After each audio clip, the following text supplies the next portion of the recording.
मला अनेक गोष्टी येतात. मला उत्तर माहिती असतं, मला चर्चेमध्ये भाग घ्यायचा असतो, मला बोलायचं असतं, पण जमत नाही. मला भीती वाटत असते. ही जर भीती तुम्हाला वाटत असेल तर हा व्हिडिओ तुमच्यासाठी आहे.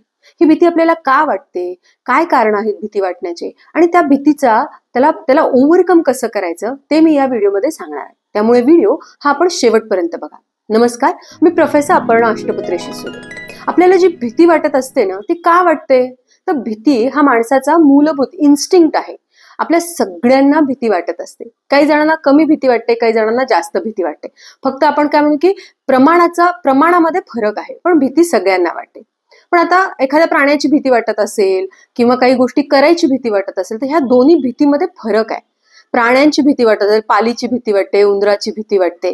प्राण्यांची जर भीती वाटत असेल तर आपण म्हणू की ते इन्स्टिंक्ट आहे आपलं. पूर्वी म्हणजे आपले जे पूर्वज होते ते प्राण्यांना भीती वाटताना त्या प्राण्यांची भीती वाटायची, तर तेच कुठेतरी आलेलं आहे.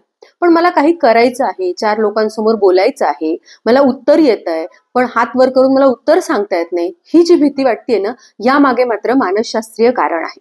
सगळ्यात पहिलं जे कारण आहे ते म्हणजे आपले अनुभव, आपले जे पास्ट एक्सपिरियन्सेस आहेत त्यामुळे आपल्याला बऱ्याचदा भीती वाटते.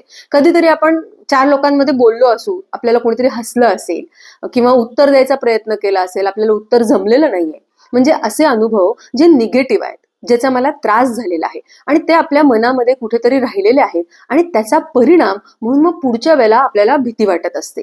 हे एक पहिलं कारण झालं. दुसरं कारण जे आहे, आपल्याला सतत सांगितलं जातं लहानपणापासून की असं नाही करायचं, तसं करायचं, हे बरोबर आहे, हे चूक आहे, या पद्धतीने नाही वागायचं, असं बोलायचं नाही, या टोनमध्ये बोलायचं नाही.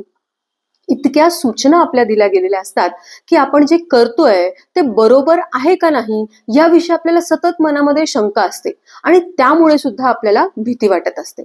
आता ही जी भीती आहे ही आपल्याला वाटते, त्याचं अजून एक जे कारण, तिसरं जे कारण आहे ते आहे फेल्युअर. आपण एखादं काम करायला घेतलंय आणि ते मला नाही जमलं तर, त्यात मी अपयशी झाले तर, हे जे अपयशाची जी भीती आहे त्यावरती मात्र आपल्याला काम करावं लागणार आहे. कारण आधीचे जो 2 कारण आपण बघितले की आपले पूर्व अनुभव असतील किंवा आपल्याला जे सांगितलं गेलेलं असेल त्यामुळे जर भीती वाटत असेल तर त्याला वेगळ्या पद्धतीने आपल्याला डील करावं लागणार आहे. पण मला अपयशाची जर भीती वाटत असेल तर मात्र त्यावरती मला आजच्या व्हिडिओमध्ये आपण समजू की त्यावरती काम कसं करायचं आहे. मला फेल्युअर येईल याची भीती वाटते, कारण ते जे काम मी करते, ते जे फेल्युअर मला येणार आहे त्याचा मी माझ्या सेल्फ एस्टीमशी, माझ्या स्व आदराशी अगदी जवळचं नातं जोडलेलं आहे. मी जर एका कामामध्ये अपयशी झाले तर मी पूर्ण अपयशी झाले, मी चांगलीच नाहीये असं मला वाटतं आणि म्हणून मी कोणतंही नवीन काम किंवा कोणत्याही कामात ज्याच्यात मला अपयशाची भीती वाटते ते करायला घाबरते. मला एकदा जर कळालं की मला ही जी भीती वाटते ती कशामुळे वाटते आहे, मग मला त्याच्यावरती काम करता येणार आहे. जर तुमच्या लक्षात आलं असेल की तुम्हाला जी भीती वाटतेय ती अपयशामुळे वाटते आहे, तर ह्या पुढच्या 3 गोष्टींनी आपण सुरुवात करूया या अपयशाच्या भीतीवर मात करण्यासाठी. सगळ्यात पहिलं जे आहे ते अपयशाचं आपण डेफिनेशन करूया. अपयश म्हणजे नेमकं काय? मी करायला घेतलेलं काम पूर्ण न होणे, मी करायला घेतलेलं काम अर्धवट राहणे, मी करायला घेतलेलं काम किंवा मी जे काही ध्येय निश्चित केलेलं आहे ते मी ठरवल्याप्रमाणे न होणे, म्हणजे मीच प्रमाण ठरवलेलं आहे आणि ते मी अचीव्ह करू नाही शकत आहे आणि म्हणून त्याला मी अपयश म्हणते आहे. ही डेफिनेशन चेंज करता येईल का बरं मला? की जे अपयश आहे, फेल्युअर आहे, ते माझ्या मनासारखं झालं तर ठीक आहे, पण नाही झालं तर माझं काय चुकतंय, कसं चुकतंय हे मला समजेल. त्याला रिडिफाईन करता येईल का?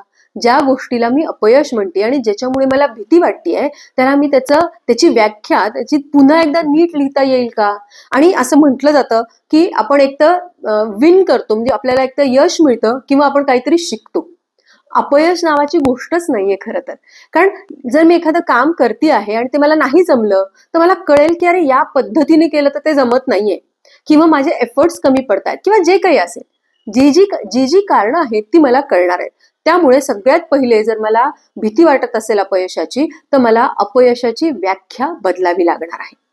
दुसरी गोष्ट जी आहे ती आहे मला व्हिज्युअलाइज करायचं आहे.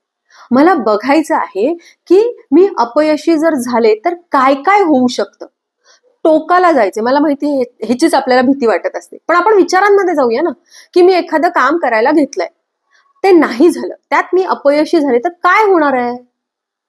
आणि अपयशी झालं म्हणजे सगळं संपलं असं होणार आहे का? नाही. मग जेव्हा आपल्या लक्षात येतं की अपयश जरी आलं तरी फार काही फरक पडणार नाहीये, माझ्या आयुष्यामध्ये खूप काही उलथापालथ होणार नाहीये, मी त्यातनं काहीतरी शिकणार आहे, म्हणजे मला व्हिज्युअलाइज करायचं. आपण उदाहरण बघू की मला परीक्षा आहे, परीक्षा अभ्यास आहे आणि मला भीती वाटते की मी परीक्षेत नापास झाले तर, बघूया ना काय होईल नापास झाले तर. काहीच नाही होणार, परत एकदा परीक्षा द्यावी लागेल, हो की नाही? किंवा मला स्टेजवरती बोलायचं आहे आणि मला स्टेजवर जर बोलता आलं नाही तर काय होईल? लोक बघतील माझ्याकडे, मी लोकांकडे बघेल, मला भीती वाटेल, मी पुढच्या परत ट्राय करणार आहे, हे मी दुसरं करणार आहे. तिसरं मी काय करणार आहे, जे जे मी काही एफर्ट्स घेते, जे जे प्रयत्न घेते, प्रयत्न करते आहे आणि त्यातनं जे काही मला थोडंफार चांगलं वाटतंय, यश मिळतं आहे, ते मी सेलिब्रेट करायचं आहे. की ठीक आहे, मागच्या वेळेस मी स्टेजवर जाऊन मला जाताच नाही आलं, आज किमान मी स्टेजपर्यंत पोहोचले, गुड. असे जे छोटे छोटे यश आहेत, अशा गोष्टींना मी चांगलं म्हणलं पाहिजे, मी शाबासकी दिली पाहिजे. असं तुम्ही कधी केलं आहे का? केलं असेल तर ते मला कमेंटमध्ये नक्की सांगा. आणि आपण हा व्हिडिओ शेवटपर्यंत बघितला त्याबद्दल खूप खूप धन्यवाद.